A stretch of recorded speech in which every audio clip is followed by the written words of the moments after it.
교회에 있을 때 찬양 사역을 오래 하셨었어요. 앞에서 많이 인도하셨는데 그 재능은 지금 썩히고 있어서 예, 대강림절이 저번 주부터 시작됐습니다. 지금 세상은 이제 크리스마스를 없애자는 식으로 많이 지금 하고 있어요. IS의 표적이 된다는 이유 하나로 뭐 백화점이고 스타벅스니 세상을 이제 메리 크리스마스가 아니라 할리데이, 그냥 뭐 좋은 날이다, 그런 식의 의미로 지금 얼마나 많이 퇴색하고 있는지 몰라요. 그러나 대강림절은 우리에게 바로 이 땅을 구원하러 오신 예수님의 크신 사랑과 은혜에 있지 않아요. 십자가를 지시기 위해서 이 땅에 오시는 주님의 거룩하신 은혜, 오늘 그 말씀을 전하려고 하는 것입니다. 바로 보혈, 주님이 우리에게 흘려주신 보혈, 예수 그리스도의 복음, 예수 그리스도의 복음의 중심은 죽임당하신 하나님의 어린 양이신 예수 그리스도의 피가 그것의 중심에 있어요. 예수님의 피를 거룩한 피라고 해서 보혈이라고 부르잖아요. 왜 예수님의 피를 보혈이라고 부를까요? 그것은 예수님의 피로 온 세상의 모든 인류가 구원을 받게 되는 능력이 있기 때문입니다. 세상의 모든 사람들이 죄와 저주에서 구원을 받게 되는 것이 바로 예수님의 피로 되어지기 때문입니다. 에베소서 1장 7절에 이렇게 말씀하고 계세요. 우리가 그리스도 안에서 그의 은혜의 풍성함을 따라 그의 피로 말미암아 구속의 곧 제사함을 받았으니, 모든 사람들이 제사함을 받게 되는 그 능력이 예수의 피밖에 없기 때문에 그렇습니다. 그러나 세상 사람들은 그 자체를 지금 인정하지 않아요. 믿지도 않고요. 2000년 전에 예수님의 십자가에 죽으신 것 때문에 어떻게 내가 제사함을 받을 수 있느냐, 전혀 믿지 못해요. 문제는 무엇이냐면 교회 안에 하나님을 믿는다는 사람 중에도 아직도 온전히 거듭나지 못한 분들, 그런 분들 중에 특히 좀 많이 안다는 분들, 지성인들이 이 피의 개념을 아주 거부감 있게 받아들여요. 너무 원색적이고 그래서 아주 수준 높고 고상하지 못하다고 생각해요. 우리가 하나님과 가까워지고 또 하나님과 친밀한 교제를 갖게 되는 것이 우리 자신이 하나님 앞에 바로 살아가면서 되어지는 것이지, 어떻게 예수의 피로만 그렇게 되어질 수 있는지 아직도 믿지 못하는 분들이 교회 안에 많이 있어요. 그러나 여러분, 성경은 분명히 보혈의 능력과 그 축복에 대해서 우리에게 말씀하고 있습니다. 예수님의 보혈로 우리가 죄와 저주에서 노임을 받았고 그리고 하나님과 친밀하게 됐습니다. 요한 예슬리 목사님이 한 번은 강도를 만나신 적이 있으셔요. 목사님이 집회를 끝내고 집으로 가는 길에 강도를 만나셨어요. 그 강도가 목사님을 찢어도 아무 돈이 안 나오는 거예요. 뺏을 만한 돈이 하나도 안 나와요. 목사님에게 강도가 목사님에게 말해요. 제발 돈 좀 갖고 다니라고. 그리고 목사님을 보내주셔요. 예슬리 목사님이 그 가는 강도를 다시 불러요. 이보시오, 내가 당신에게 드릴 것이 있어요. 강도가 깜짝 놀랐죠. 목사님이 뭔가를 감춰놓은 것이 있는 줄 알고 눈이 흰득거려졌어요. 그게 뭔데요? 물었더니, 당신은 예수님의 보혈에 대해서 알고 있습니까? 너무 실망한 그 강도가, 보혈이요? 그렇습니다. 예수님의 보혈. 당신이 비록 이렇게 도적질하고 강도이지만 당신도 그 죄에서 깨끗함을 받게 되고 그리고 거듭난 삶을 살게 할 수 있는 능력이 있습니다. 예수님의 보혈은 당신을 능히 구원하고 새 삶을 살 수 있게 할 수 있습니다. 그 강도는 쓸데없는 소리 하지 마시라고 그러고 헤어졌어요. 3년 뒤에 웨슬리 목사님이 어느 집회에서 그 사람을 다시 만납니다. 집회가 끝난 후 성들과 인사할 때 한 신사가 찾아와요. 목사님한테. 저 모르시겠습니까? 제가 바로 3년 전에 목사님 앞에 섰던 바로 그 강도입니다. 그때 목사님께서 저에게 예수님의 보혈에 대해서 말씀하셨죠. 저는 그 말씀을 무시했었지만 그러나 계속 목사님이 하신 그 말씀을, 보혈에 대해서 자꾸 마음이 생각나는데 견딜 수가 없었다는 거예요. 결국 자기 죄를 회개하고 예수님을 영접하고 그리고 자기가 구원받았다는 것이죠. 목사님, 제가 무엇으로 목사님께 감사드릴 수 있겠습니까? 그랬더니 웨슬리 목사님께서 그 거듭난 강도를 붙잡고, 이것이 바로 보혈의 능력입니다. 보혈만이 예수님의 십자가만이, 보혈만이 당신을 이렇게 만든 것입니다. 주님께 감사드리십시오. 여러분, 보혈은 너무나 놀라운 능력이에요. 그러나 안타깝게도 예수님의 십자가의 보혈을 실제로 누리고 살지 못하는 사람들이 너무나 많아요. 교회 바깥에는 이미 말할 것도 없고 심지어 교회 안에조차도 예수님의 보혈의 능력에 대해서 제대로 알지 못하고 실제로 누리지 못하는 사람이 얼마나 많이 있어요. 여러분 자신이 정말 보혈의 능력 안에 살고 있는지 한번 스스로 돌아보시기 바랍니다. 예수님의 보혈의 축복을 누리려면 두 가지가 분명해야 합니다. 하나는 보혈과 관련된 하나님의 계시에 대해서 여러분이 분명히 알아야 돼요. 예수 그리스도의 십자가의 보혈에 대한 하나님의 계시를 알지 못하는 사람은 보혈의 능력과 축복을 누릴 수가 없어요. 또 하나는 알고 있는 보혈의 계시에 대해서 그가 정말 믿어야 돼요. 이 두 가지가 바로 열쇠입니다.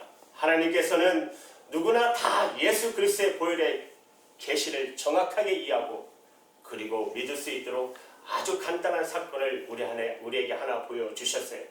이스라엘 백성들, 바로 유월절, 오늘 본문의 내용입니다. 이스라엘 백성들은 하나님의 약속을 받은 백성이잖아요.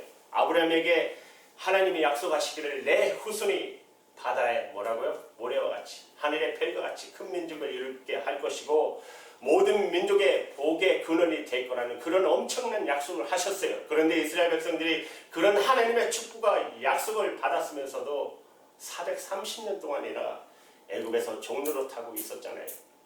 여러분 노예 생활이 어떤 건가 하는 거 대략 짐작이 되시잖아요. 우리 가끔 영화 보면 노예 생활이 어떤 건가 그냥 빙산의 일각에 지나지 않을 것 같아요. 그들은 사람 대접을 못했어요. 받지 못했어요. 제대로 먹지도 못하고 수요할 수 없었고 비참하게 살았어요.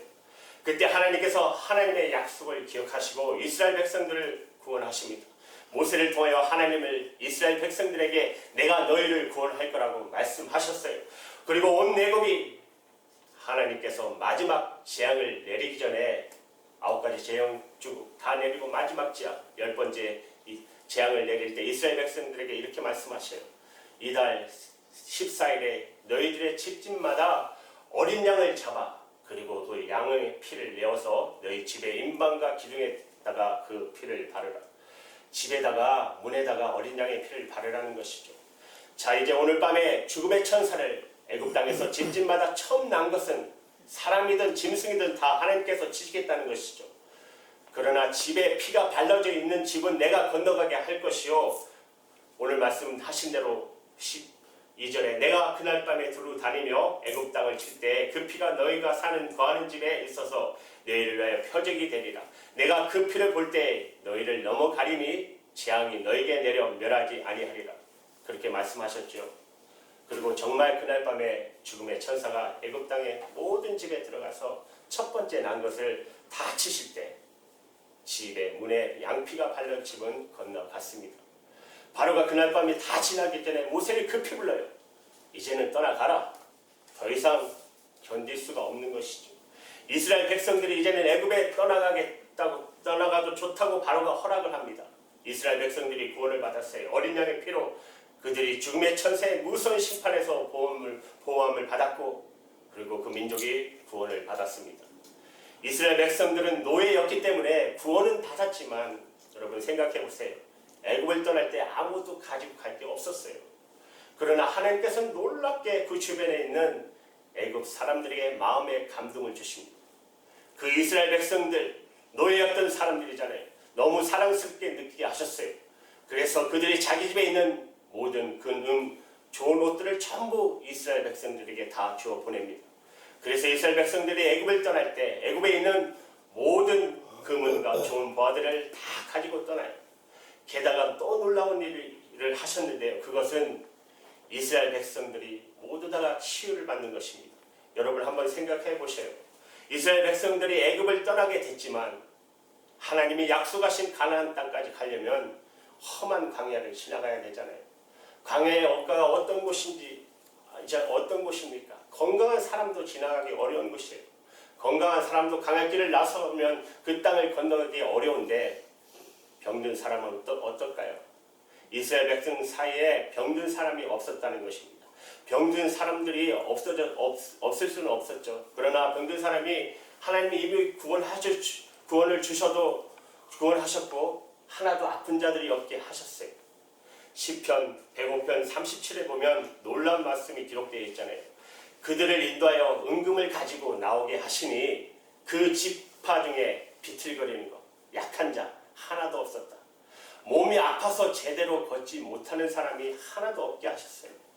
하나님께서 유월절에 어린 양의 피로 이스라엘 백성들을 죽음에서 심판하고 보호하시고 그리고 그들을 구원해 내실 때 그들은 재물의 축복도 받았지만 그리고 또 육신의 치유도 받았습니다. 이것이 바로 유월절의 피로 인한 구원의 역사였습니다. 그런데 이것은 바로 예수 그리스도의 십자가의 보혈의 역사의 모형이라고 말하고 있습니다. 예수 그리스도의 보혈로 어떤 일이 벌어지는가를 하나님이 유월절의 어린 사건을 통해서 그대로 우리에게 보여주시는 것입니다. 지금 우리 가운데 그런 일이 이루어졌어요. 예수님의 십자가의 보혈로 그렇게 됐잖아요. 예수님께서 제자들과 함께 마지막 만찬을 하실 때 그때 포도주 잔을 들어서 축복하시며 말씀하셔요. 이것은 제사함을 얻게 하려고 받은 많은 사람들의 흘린 바 나의 피, 곧 언약의 피라 하셨습니다. 예수님은 그냥 피라고 하지 않으시고 언약의 피라고 하셨어요. 그것은 바로 약속이 있는 피라는 것입니다. 하나님께서 세상 그 사람들을 그 죄에서 저주에서 건져내실 때 피로 그렇게 하시겠다고 약속하셨는데 바로 그 약속을 이제 나의 피 흘림으로 이루신다는 것이죠. 내가 십자가에서 흘린 피로 인하여 하나님께서 온 인류의 그 죄와 저주에서 건지는 그 약속을 이루실 거라고, 그래서 언약의 피라고 하신 거예요.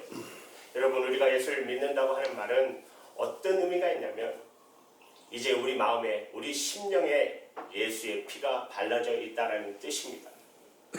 여러분, 예수님을 구주로 영접하셨죠? 그렇다면 여러분 심령 위에 예수님의 피가 발라져 있어요.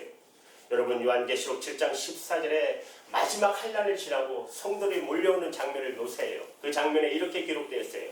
어린 양의 피에 그 옷을 씻어 희게 하였느니라. 다시 말하면 흰 옷 입은 사람들이 오는데 그 흰 옷은 어린 양의 피로 씻어서 희게 된 옷을 입은 사람들이라고 말씀하시는 거예요. 우리가 예수를 믿었다는 말은 우리에게 예수님의 보혈이 발라져 있다는 뜻이에요. 여러분, 저번에 한번 말씀드렸죠. 여성 최초로 노벨 문학상을 받은 스웨덴의 나게르 루프란 분이 쓴 동화가 하나 있습니다. 진홍 가슴새라는 동화죠. 하나님께서 천지 만물을 만드실 때 그때 조그만 새 한 마리를 만드셨는데 회색빛과 털을 가진 새예요. 그런데 이름을 붙이시기를 진홍 가슴새라는 이름을 붙여주세요. 그래서 이 새가 하나님께 가서 묻습니다. 하나님, 저는 아무리 봐도 회색이고 잿빛털밖에 없는데 왜 진홍빛 가슴새라는 이름을 붙였나요? 그때 하나님께서 그 새에게 너가 지금은 모르지만 너가 참 사랑을 배우게 될 때 그때 그 이름에 합당한 깃털을 갖게 될 거야. 알뜰 모르다는 말씀을 하셔요. 그리고 오랜 세월이 지납니다. 어느 날 이 진홍 가슴새가 둥지에 나와보니까요, 언덕 위에 십자가가 섰어요. 어떤 사람이 십자가에 매달렸는데 그 사람이 너무 불쌍한 마음이 들었어요. 그래서 둥지에서 그 십자가까지 날아갑니다. 어떤 한 사람이 십자가에 달려서 고통을 당하고 있는데 머리에 가시관 면류관을 쓴 것이에요. 거기서 피가 계속 흐르고 있는 것입니다. 그래서 이 진홍 가슴새가 그 사람의 머리에 있는 이 가시관의 가시를 뽑아주고 싶어서 그 사람에게 가서 조그만 부리로 그 가시를 하나하나 뽑습니다. 가시를 뽑을 때마다 피가 솟구쳐 나와요. 그로 인해 그 새는 온통 그 피로 인해 범벅이가 됩니다. 온몸이. 그러나 결국은 포기하고 말아요. 왜? 그 사람이 결국 죽어버리게 되었으니까요. 너무 슬픈 마음을 가지고 둥지로 돌아와요. 그런데 그 사람의 피에 얼룩진 털이 아무리 해도 씻어지지 않는 것이에요. 더 놀라운 것은 새끼를 낳게 되었는데 새끼마다 전부 다 그 목덜미에 가슴에 진홍빛을 털을 가지고 태어난 거예요. 사랑하는 여러분, 동화의 내용이지만 우리에게 아주 기쁜 영감을 주는 이야기잖아요. 예수님을 정말 사랑하는 사람들, 여러분 그렇습니까? 정말 예수님 사랑하세요? 여러분은 예수님을 사랑하십니까? 예수님을 믿고 예수님을 사랑하는 사람은 그 마음에 예수님의 피의 흔적을 다 가지고 있다는 거예요. 예수님의 피로 발라져 있는 사람이라는 것이잖아요. 아까 찬송 처음에 시작할 때 186장 보면 내 주의 보혈은 이라는 찬양에 보면 5절에 나오잖아요. 그 피가 내 마음에 큰 증거됩니다. 성령의 영감으로 이 가사를 지었어요. 모든 성도들은 바로 그 마음의 피의 증거를 가지고 있어요. 여러분, 우리에게 이게 바로 우리들의 이야기예요. 우리가 예수를 믿고 예수님을 나의 구주로 영접했다면 우리 마음에는 피의 흔적을 가지고 있는 것입니다. 주님의 보혈의 능력 내게 임한 것이죠. 이 예수님의 보혈의 능력과 축복은 모든 사람에게 해당이 되는 것입니다. 예외는 없어요. 유월절 어린 양의 사건을 여러분 잘못 읽으면 하나님이 이스라엘 사람은 구원하고 애굽 사람은 저주하고 심판하는 것으로 읽어지지만 실제로 그렇지 않아요. 하나님은 분명히 말씀하시기를 어린 양의 피에 문에다가 바르라고 하셨어요. 하나님의 천사들이 눈이 어두워서 이스라엘 사람, 애굽 사람 구별 안 되기 때문에 그렇게 말씀하셨을까요? 밤에 오니까 눈이 어두워서 잘 못 보이니까 피 발라서 표시해서 천사들이 구분될 것 같아서 그렇게 하신 거겠습니까? 그럴 리가 없죠. 하나님의 뜻은 하나님은 피를 볼 거라는 것입니다. 그에게 피가 발라져 있는지 그걸 볼 거라는 거예요. 그 사람이 이스라엘 사람인지 애굽 사람인지가 문제가 아니고 나는 피를 볼 거라고 오늘 13절에 말씀하셨어요. 내가 피를 볼 때 너희를 넘어가리라 하셨잖아요. 이스라엘 사람도 그 집의 문에다 피를 바르지 않으면 그는 죽음의 천사의 심판을 견딜 수가 없을 거고, 애굽 사람이라도 그 집에 어린 양의 피를 발랐다면 그러면 심판의 천사는 건너가게 될 거라는 것입니다. 하나님이 지금 우리를 보실 때 하나님이 보시는 것은 피라고 하는 사실을 여러분이 분명히 기억하셔야 됩니다. 여러분 마음에 예수님의 보혈로 인하여 여러분은 우리 구원받고 하나님의 보호하심을 받고 하나님과 친밀하고 되고 그리고 여러분에게 허락하신 복을 받고 치유를 받게 되는 것이죠. 예수님께서 가장 영광스럽고 강력한 말씀을 요한복음 1장 29절에 말씀하셨는데 세례 요한이 예수님을 보며 이렇게 외쳐요. 보라, 세상 죄를 지고 가는 하나님의 어린 양이로다. 보라, 세상 죄를 지고 가는 하나님의 어린 양이라고 말하고 있어요. 예수님은 세상 죄를 지고 가는 하나님의 어린 양이에요. 그러니까 이 말은 하나님께서 나와서 주님 나를 구원해 주십시오 하면 누구든지 그렇게 말한다면 구원받을 수 있다는 것이죠. 예수님이 짊어지신 죄짐은 세상 죄짐인 것이에요. 주님 누구나 다 예수님께 나를 구원해달라고 요청할 수 있고 누구든지 그렇게 요청하기만 하면 그는 주님의 보혈로 그 죄에서 노임받고 저주에서 건진받게 된다는 말씀입니다. 이것이 바로 보혈에 대한 하나님의 계시입니다. 예수님의 십자가의 보혈로 우리를 구원하시겠다고 하는 하나님의 계시예요. 그런데 여러분 또 하나 필요한 게 있어요. 보혈의 능력을 우리가 정말 누리고 살기 위해서는 이 십자가의 보혈에 담긴 하나님의 계시의 말씀을 알 뿐만 아니라 믿어야 돼요. 많은 크리스찬들이 십자가의 복음에 대해서 그동안 많이 들으셨어요. 그래서 정말 많이 알고 계세요. 그러나 십자가의 보혈로 인하여 그가 정말 덮임받고 그 보혈의 능력으로 살지 못하는 크리스찬이 너무 많은 것은 무슨 까닭입니까? 알기만 하지 그 보혈의 능력을 정말 믿고 자기에게 적용하지 않기 때문에 그래요. 왜 예수 믿는 성도들이 예수님의 십자가의 피를 흘려주시면서 우리를 죄와 저주에서 건지셨는데 왜 그런 구원의 감격과 능력으로서 살지 못하는 원인은 무엇입니까? 보혈의 계시를 정확하게 알지 못하거나 또 믿지 않는 것 때문에 믿지 않는 것이죠. 예수님께서 진리를 알지니 진리가 너희를 자유케 하리라고 말씀하셨잖아요. 여러분 정말 예수님의 십자가의 복음의 진리는 우리를 자유케 하는 진리입니다. 놀라운 능력에 우리가 정말 믿고 나에게 적용하면 그러면 정말 믿고 적용한다는 것이 어떤 의미일까요? 여러분 성서주의잖아요. 종교개혁자인 마틴 루터가 일화가 있잖아요. 마틴 루터가 한 번은 중병에 누워있을 때 마귀가 나타납니다. 병석에 누워있는 루터를 조롱하고 그리고 승리한 미술을 띄우면서 두루마리 하나를 쫙 펼쳐보여요. 그 속에는 마틴 루터가 그동안 지었던 모든 죄가 빼곡히 기록되어 있었어요. 루터는 자기의 죄에 기록된 두루마기를 보고 너무 좌절하고 낙심했어요. 너무 두려웠어요. 그런데 그때 마틴 루터가 깨닫게 됩니다. 십자가의 복음이 생각났어요. 그리고 마귀에게 큰 소리로 외쳐요. 그렇다. 이 모든 것 정말 사실이다. 이 두루마리에 기록된 모든 죄 내가 다 지었다. 그렇지만 너가 한 가지 모르는 것이 있어. 예수님의 십자가의 보혈. 예수님의 십자가의 보혈로 이 모든 죄가 다 깨끗이 지워졌어. 그럴 때 마귀가 그 두루마기와 함께 사라져 버렸다고 하는 일화가 있습니다. 여러분 십자가의 보혈의 능력을 알았다면 여러분 자신에게 적용할 수 있어야 합니다. 믿음으로 나에게 그대로 임했다고 적용할 수 있어야 합니다.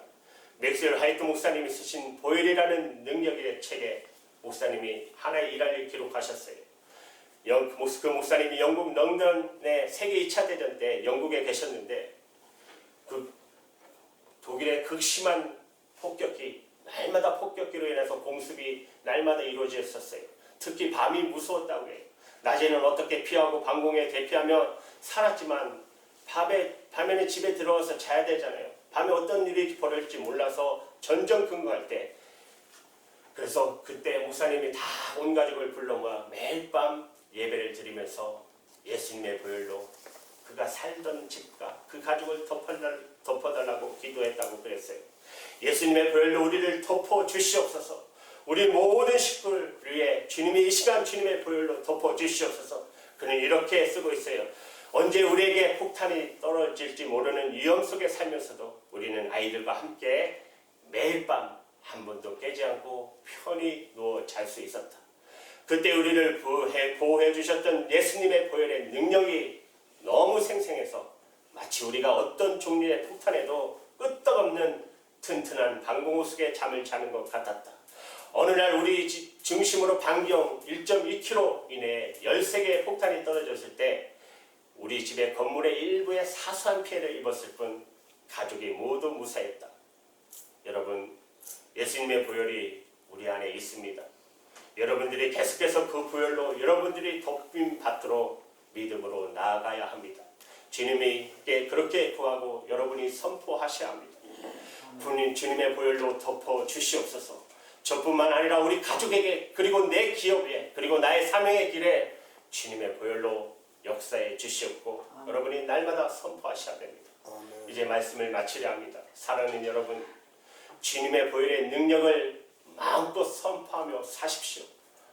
주님의 보혈을 선포하고 사용하는 만큼 여러분 능력이 나타날 것입니다. 어둠이 거칠 것입니다. 대적이 닫힐 것입니다. 보혈의 능력이 세상의 소망이기 때문에 그래요. 예수님의 보혈의 능력이 많이 이 땅을 변화시킬 수 있기 때문에 그런 것입니다. 사랑하는 여러분, 그러나 가장 소중한 것, 보혈의 능력이 저와 여러분을 구원에게 이르는 능력이기 때문에 그래요.